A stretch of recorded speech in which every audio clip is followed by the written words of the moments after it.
SN1 પ્રક્રિયા નીચેનામાંથી કયા હેલાઇડ સૌથી ઝડપી આપશે? 4 આપેલા છે.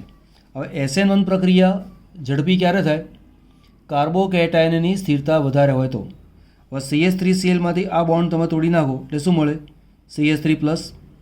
અહીંયા CH3 મેં લખ્યું નથી પણ સમજી લેવાનું. આ બ્યુટેનની રચના એટલે 4 કાર્બન, 2 નંબર ઉપર Cl, 3 ઉપર મિથાઇલ એટલે 2 ક્લોરો 3 મિથાઇલ બ્યુટેન.